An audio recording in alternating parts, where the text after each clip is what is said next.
Awesome. So welcome everyone. We are excited to meet this morning and today to work through this workshop with you for Start Smarter. I'm thrilled to be here with Hardeep from Elevated Signals. The two of us are going to guide you through this workshop. I'm going to hand it over to Hardeep to do some intros. Sounds good. Yep, I'm Hardeep. I guess, yeah, technically I'm the COO of Elevated Signals, but my background is really software and product. I've been doing that for probably close to 20 years now. I guess I got started pretty young, but yeah, definitely I would say like my approach to all of this is really around systems thinking. And I'm excited to kind of go through this with you, Kelsey, because I think throughout our experience in the cannabis industry, so probably since around 2016, 2017, um, this industry has gone through so many iterations and so many transformations. And I think uh, it's starting to mature. And it's funny because, we've been doing quarterly business reviews with our customers. And originally when I started, I was like, had a three year vision on it. And I slowly dwindled it back to a year. And I was like, I think that even that is too much for the industry. So, um, yeah, I think it's really great to kind of go through this. I think it's going to help a lot of organizations just think more strategically about the upcoming year and how to organize and how to think about technology and all that. So yeah, that's to you. Awesome. Great. Well, thank you. I'm excited to be here as well. I do not have the, industry domain experience that Hardeep does, but my kind of superpower or area of genius has always been helping to translate these visions into reality, how to operationalize. And I've worked across sectors with many different visionaries or founding teams to help them actually translate what they want to be or what they want to grow into what are the steps that they need to take immediately to get them closer. So I founded Day1 in 2021 to do more of this and serve clients across industries. And we've got a team here that help with road mapping for growth plans for organizations and then actually adding execution firepower to that roadmap to help accelerate the plans. But this workshop today is something that we do in Q4 pretty frequently. This is our second year now offering this to our clients and partners like Elevated Signals, where we're able to create a space and a moment of pause to help you with planning and being proactive about what the year ahead will hold. So, what we're going to cover in the next 50 minutes, give or take, is just that. We're going to pause here and we're going to first spend half an hour really reflecting and looking at 2025, what worked and what was challenging across what we use here, our Flywheel framework. So you'll be given this tool, we'll walk you through it, and then we're going to spend the second half of the hour looking forward. So really looking at lessons learned, where do you want to be by the end of next year, and starting to craft that roadmap. And Hardeep will be adding from his lens in the technology areas what needs to happen with your technology plan and your strategy to be intentional about these choices you make leading into the year. I love this quote. I'm sure everyone's heard it before. If you fail to plan, you plan to fail. So that's what we're trying to combat here is actually taking the time to create a plan so you can work the plan in the year ahead. Okay, so first of all, we've got some admin, some housekeeping. There are a couple different assets that have just been dropped in chat. The first one is a toolkit. It's a download that is actually going to be a digital workbook that we're working through during the workshop. If you prefer to be like low tech or pen and paper, that's okay too. You can do that today, but that workbook is available to download and it will help guide you to actually document all of the takeaways from today's session. The second item, step two, is a tool that we use for polling throughout the session today. So you can join this either on your mobile, you can just scan that QR code here. I'm actually going to do it on the fly so that you can see kind of how it works. Once you join, you will be entered into our polling group for this session, and throughout, there will be some questions that are asked. You can join on your browser if you would prefer instead of your mobile. Just go to slido.com and then enter in that event code, and you will land in the same place. Okay, I think that we are ready to get started. If you have any questions throughout, please do use chat. Olivia will be monitoring and helping out with kind of stopping me if there are questions to come up. We'll certainly address those throughout. So getting started, why do we reflect now? It's Q4, everyone's starting to talk about end of the year and, next year plans. One of the things that I found very powerful for my own business and my own kind of state of clarity was taking the time I actually do it in November, so a bit earlier, but taking the time to pause and look back on the year that was and cast out what your plan is for 2026. When I started doing this a few years ago, I found my holiday time off at the end of December was like 10 out of 10 compared to trying to like do that, take a break, but also the mental load of planning how you're going to start your year. This is a great opportune time. So the fact that you're here today, you're going to get a jump start, spending, an hour or so to get these wheels in motion should hopefully give you that clarity leading into the end of the year so you can truly unplug over the holidays and come back in January with your plan of attack. So first exercise we're going to do is an easy one. We're just going to kind of get warmed up here.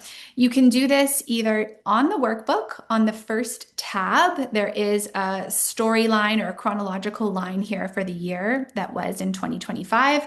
Or if you want to go low tech, simply grab a piece of paper, just rip it from your notebook, turn it landscape. Ha, look at that. I didn't even mean to show that, but that's a picture that my son has hijacked from my notebook. So grab a plain piece of paper, draw your line, and what you can start to do in the next 5 minutes is do a look back. Why are we doing this? We want to warm up our brain, both visually and emotionally, and reconnect with your year as a story. So we're going to use this timeline as we go through the flywheel shortly. If you need some reminders of like what did happen in Q2 2025, you can also pull up your calendar. I find that's helpful to look at kind of week view of what's happened. What we're going to do is identify throughout the year key moments, could be in your business or in your life. What were some challenges? Could be breakthroughs or bottlenecks, things that happened internally or even external events, maybe a client event or an industry event, things that happened that changed the course of your year. So we're going to put some working music on. We've got some background to keep things flowing. You're going to get 5 minutes for this first exercise. We will come back at quarter after the hour to move on to the next step of our reflection.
Okay, finish up wherever you're at. Hopefully, you've got some of your major moments here identified.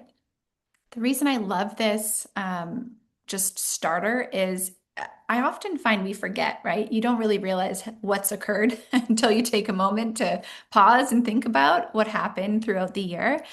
And just having this kind of flow state download helps to get you ready for a more structured review where we're now able to start categorizing and really critiquing our year in a more objective way. So moving on, I would love to just use the poll here to get a sense from the group. You will have this poll loaded if you're on the browser or the mobile, it will pop up. What was your year like? 1 through 5, 5 being exceeded expectations, one being it was a difficult one. We've been seeing across industries when we're meeting with folks doing this workshop that 2025 was actually a pretty solid year, but it was not an easy one. So we're seeing that as people reflect, there's really this realization of the weight that the year held. And taking that into 2026 is what we're going to work on in the next 20 minutes here. Okay, we're going to move on to the flywheel. So, this framework is something that we've used for the last 4 years with our clients and really refine how we approach organizational transformation and how we support growth planning. So, the orientation to this flywheel, I'm going to start with the 3 pillars on the outside or the 3 kind of wings on the outside. We can think of these as inputs to the business, right? We have the people aspect, which is really your energy source. We have process, which is your repeated how things are done.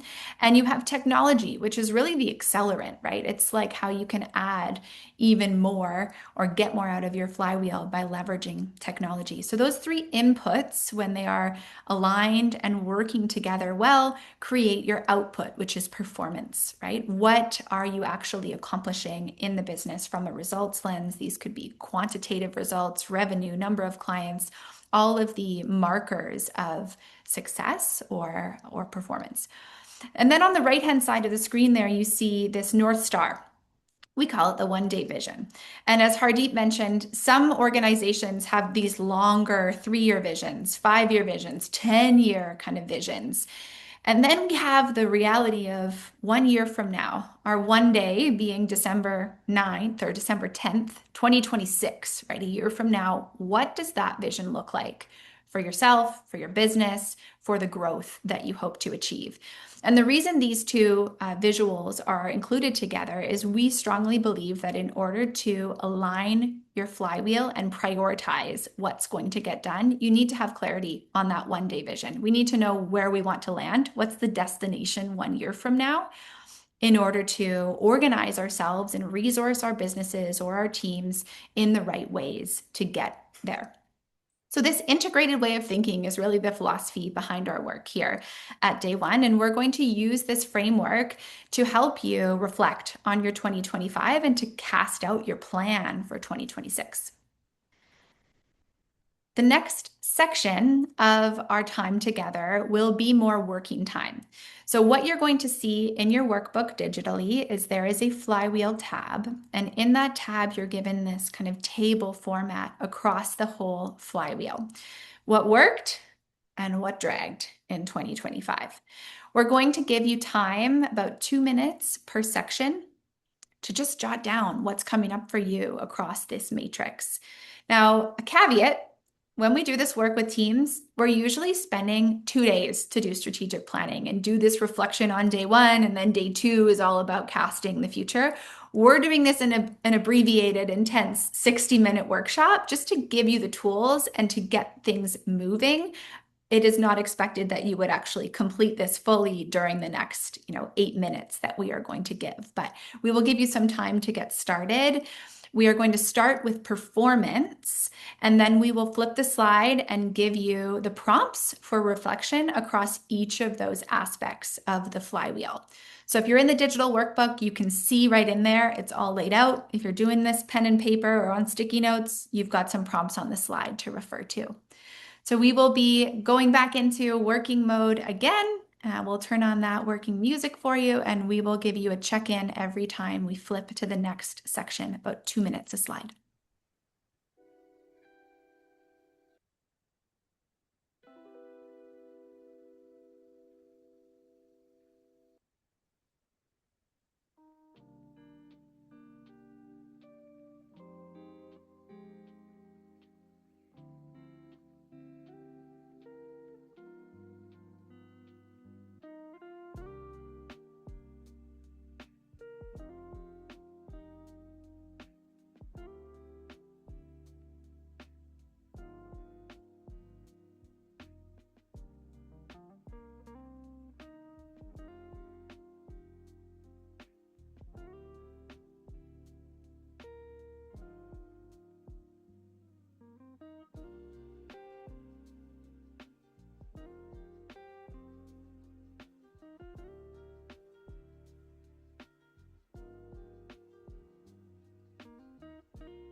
Moving over into people now.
Shifting into process.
And lastly, shifting over to technology.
Okay, we're going to wrap up. So you've spent the last 7 or 8 minutes kind of jotting down some of your observations for the year and what was a strong or what went well and what was challenging or dragged you.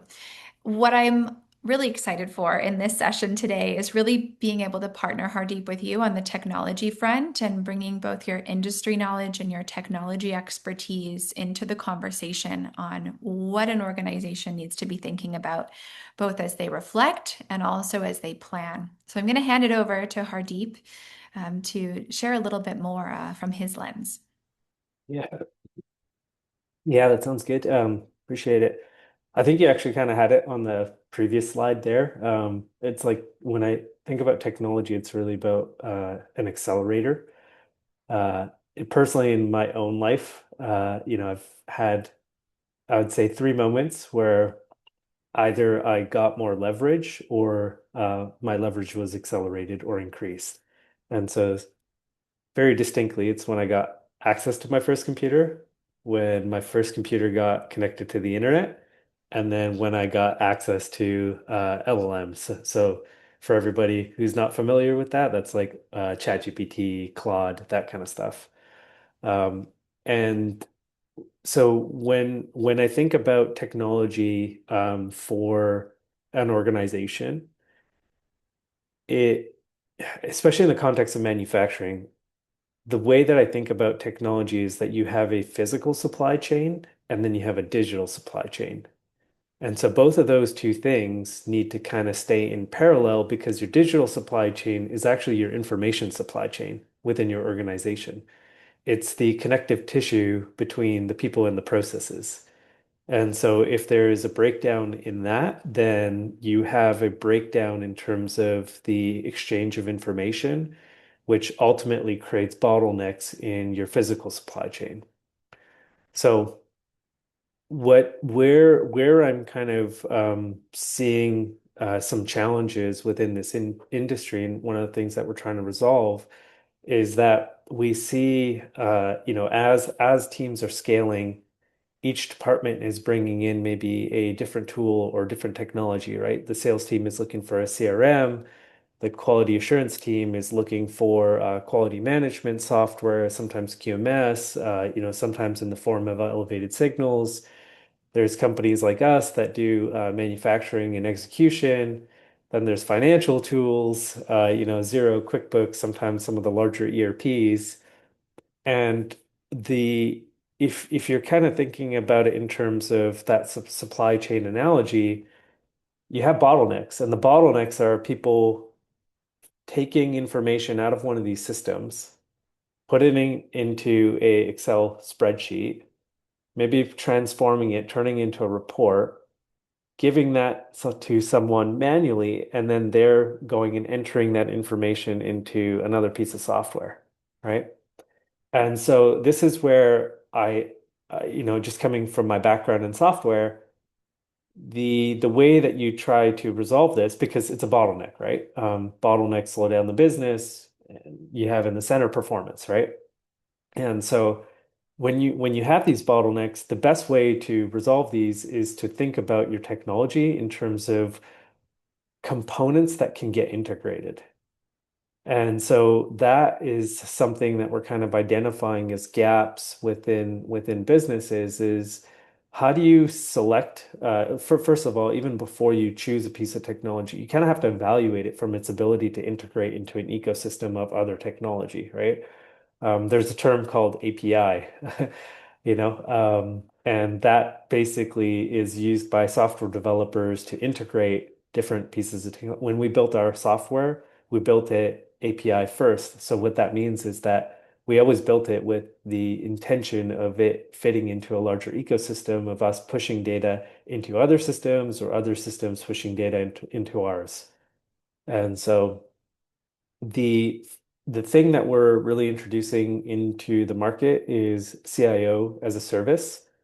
And so what this is it's a fractional role that brings executive level technology and data strategy without the overhead of a full-time role.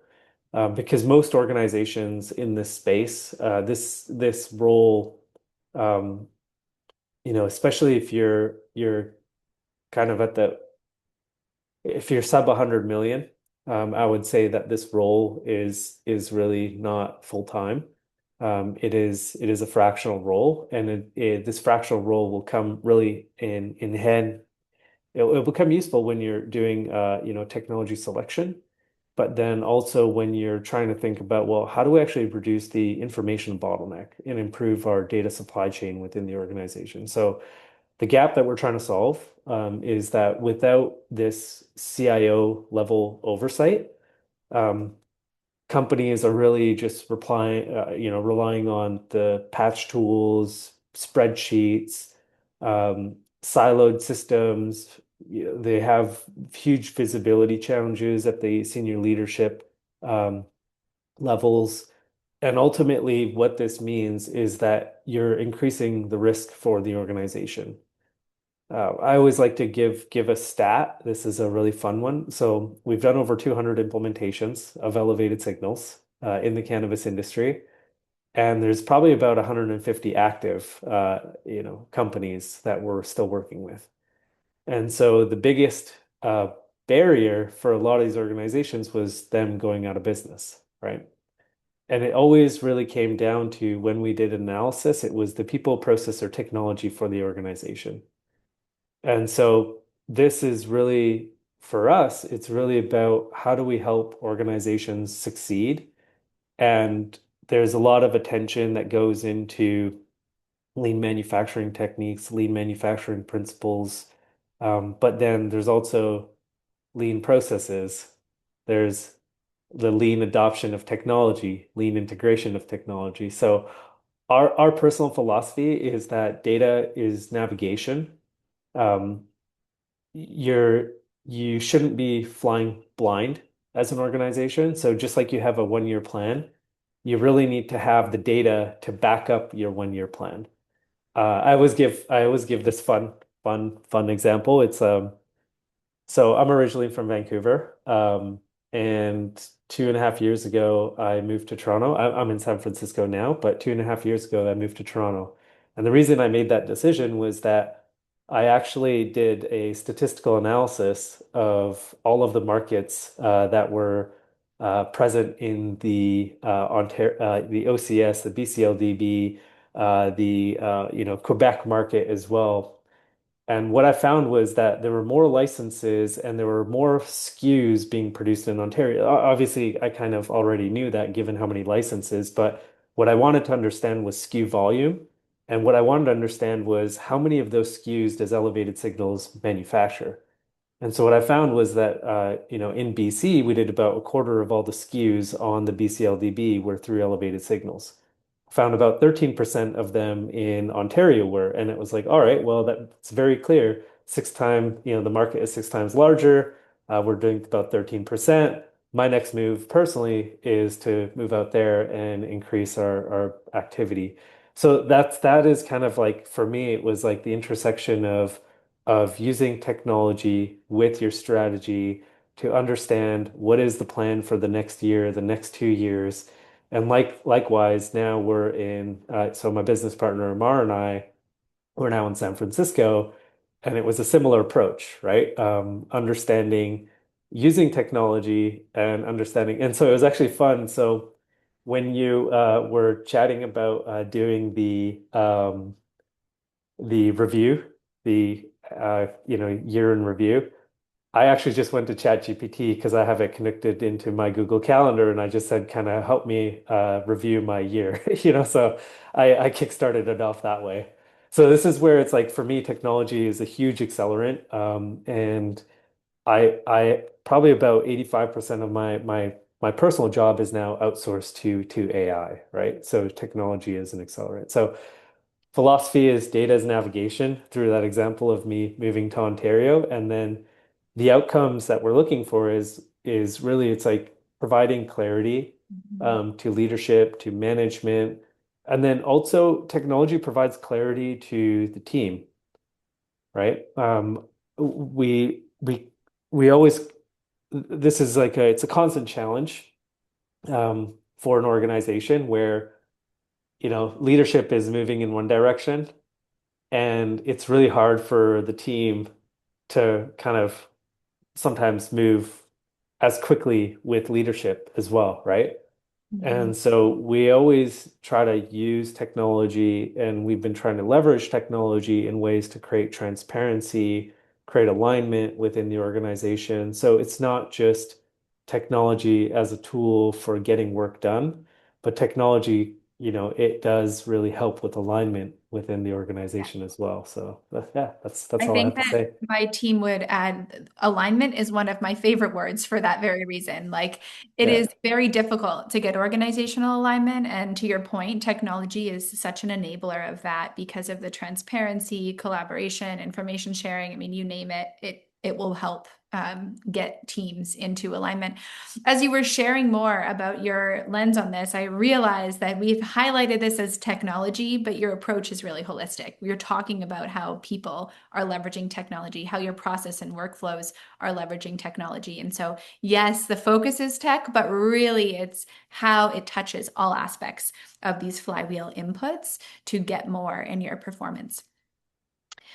Okay, we are going to shift gears with the workshop now and look forward. So we're going to actually leverage our insights, but also grab our ambitions for what does the next year look like 1 year from now.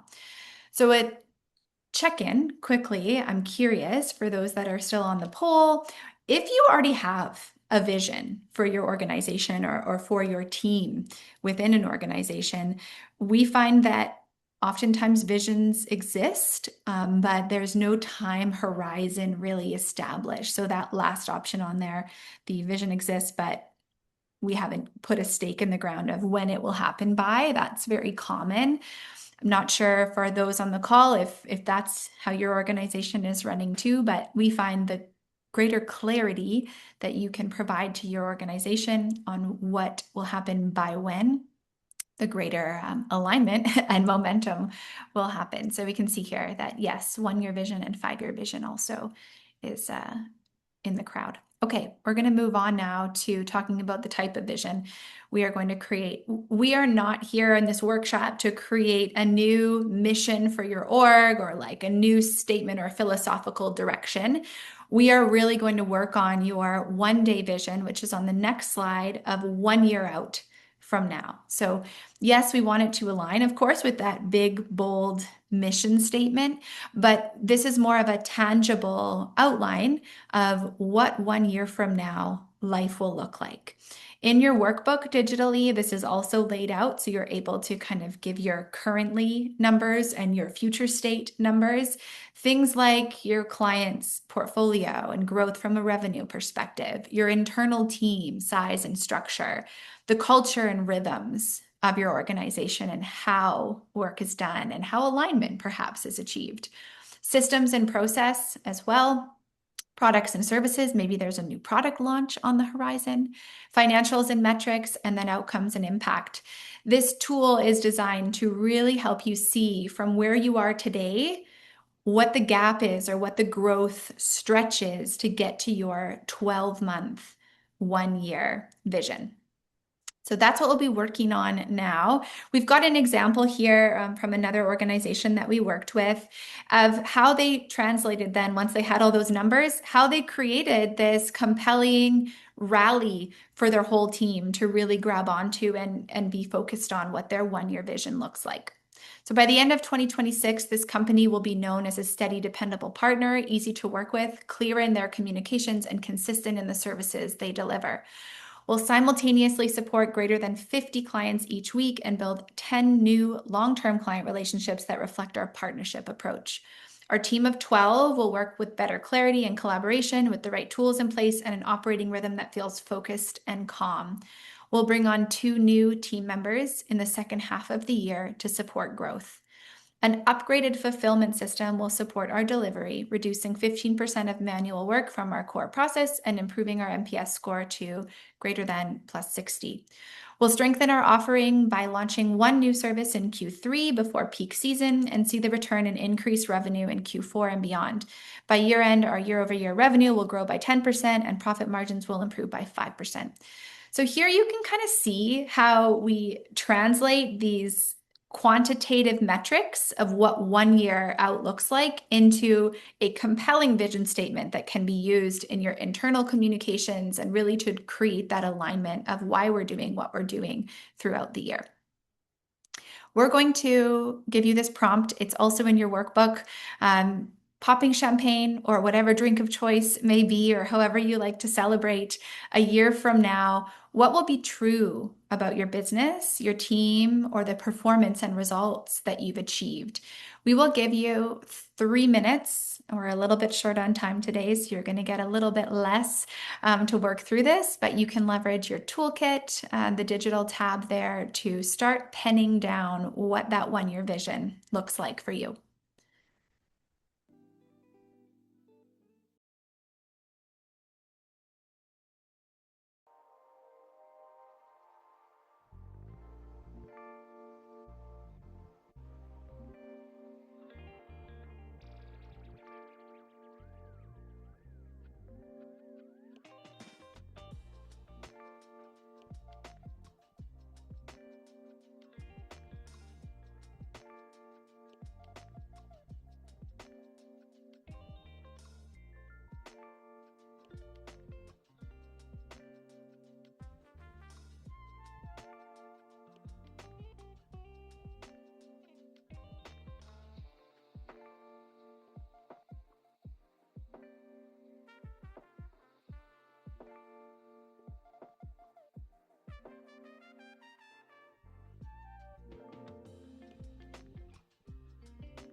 Okay, so now that you've got some ambitions on paper for what life will look like 1 year from now, we're going to move to the final section of our workshop today, which is defining the roadmap. I love the roadmap term because it illustrates, you know what your destination is. You can plant it somewhere on the map. That's the vision you've just defined. But now we need to make our route, right? We need to decide what turns we're going to take, what choices we're going to make, where we're not going to go in order to get to that desired destination. Excuse me. And in order to do this, on the next slide, we will kind of chat you through the logic. Reverse engineering your vision into reality.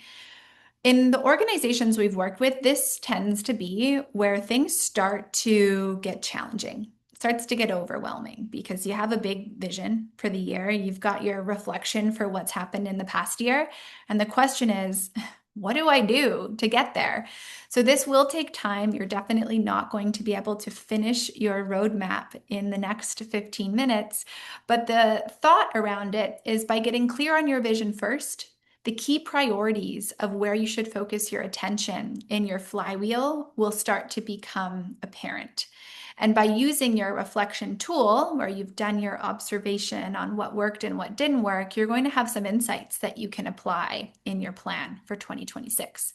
So as those priorities are defined, then you can move into kind of breaking them into actions, right? If your priority is 5 new clients, how do we reverse engineer that into actions from a lead gen, from a sales pipeline, from a marketing, all of those, downstream or upstream really effects that need to be in place to get to a plan of action.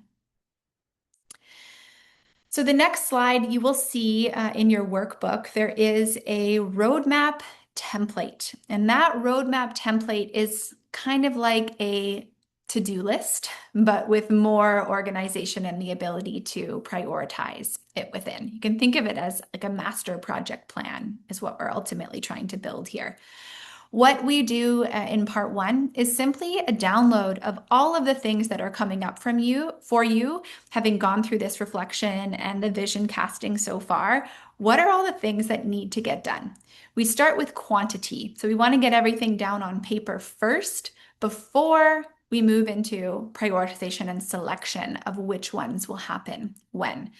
So we will give a couple minutes just to get a few things on paper, and then we're going to move forward today, given timing, into the closeout of the session. So take some time, jot down your 2026 action plan of steps that you will need to take to get to your 1-year vision.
So on this slide here, you'll see something that looks similar to what's in the digital workbook. These are the structured kind of ways that we start to unpack all of the to-dos into more actionable items. So what is the focus area? Is this a people, process, tech, vision, or performance aspect? You'll see that you can actually identify that in the workbook. Then what is the key action that needs to be taken? Who's the owner? What is the start and due by end date? And then prioritization. There is a tool in your workbook as well to look at where things are prioritized. Now, what I imagine you have not been able to finish in our short time together is the full list of all of your actions for the year. So I would encourage you to find some more time, perhaps collaborate with others on your team cross-functionally to think about, if 1 year from now this is true, what do we need to make happen this year? The other thing that I would encourage you to do is to make sure that your actions are actually bite-sized. So think of it as a rock versus a pebble, right? If we know we want to get those big clients, that would be a rock action, but making it more of a bite-sized pebble would make the delegation of those tasks easier. On this final slide that we have, some of the pitfalls that we see and what we would like to recommend in terms of tips for making the most of your roadmap heading into the year. The first one is fragmented plans. The reason we actually use the Flywheel framework and look at reflection across what's actually happened is we want to identify root cause issues, right? We don't want to just solve for or react to symptoms.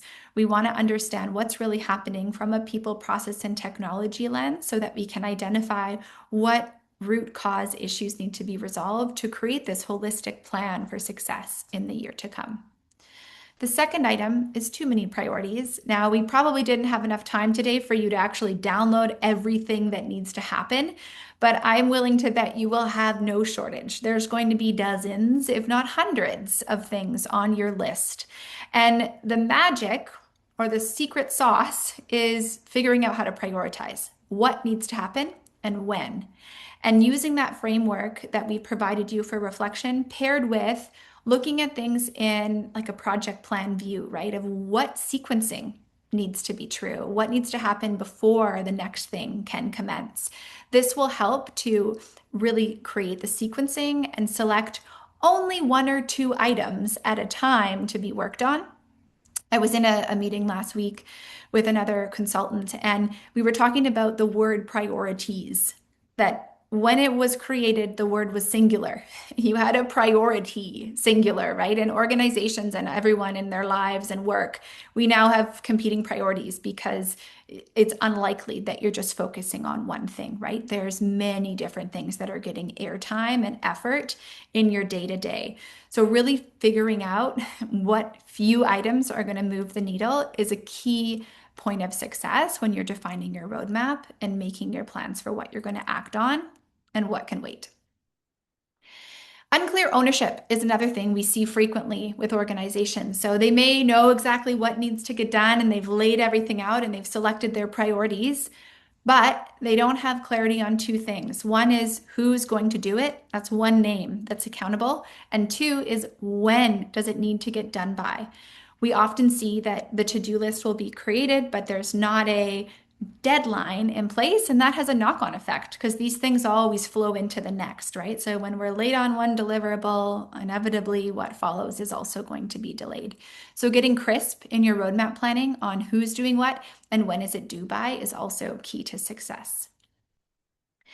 Next, rigidity over reality. At the top of the call, Hardeep, you mentioned this from a industry lens. Things are moving so fast. Things are changing rapidly. So by no means do we expect the roadmap that you're identifying today for 2026 is going to stay as it is penned for the full year. There needs to be adaptation, and we recommend on a quarterly basis that the organization is looking at what are those priorities for the coming quarter.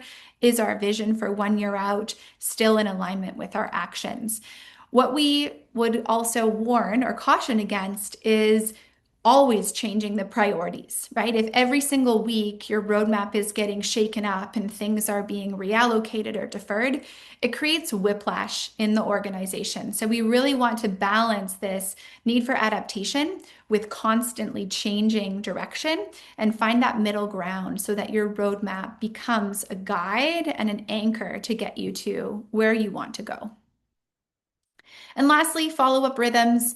Really, today is the start of planning for you. And what happens next is when things actually get traction or don't get traction. And what we find in terms of teams that are most successful with execution is that they have rhythms and habits in their organization for checking in. This could look like a weekly meeting if you have a management team meeting. It could look like an accountability partner. It could look like your own kind of weekend review close on Fridays where you're looking at what do you need to achieve next week in order to set yourself up for success. So all of those things are ways that you can actually implement some follow-up rhythms and improve your execution capability. Okay, I think that brings us to the end of the hour. We've got a few minutes to spare. I'm going to hand it back to Hardeep for final words, but on the slide here, you're seeing a couple different offers that are headed your way and will land in your inbox. Hardeep, if you want to close us out, our time together, short and sweet, is nearly done.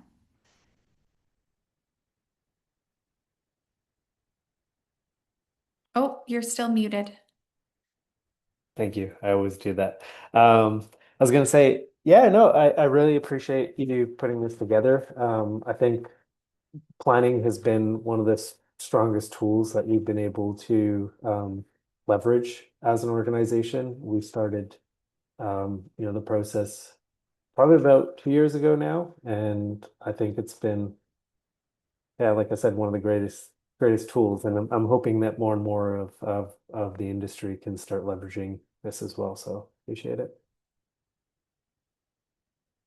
Thank you all. Wishing you a great end of the year and a strong 2026. Take care.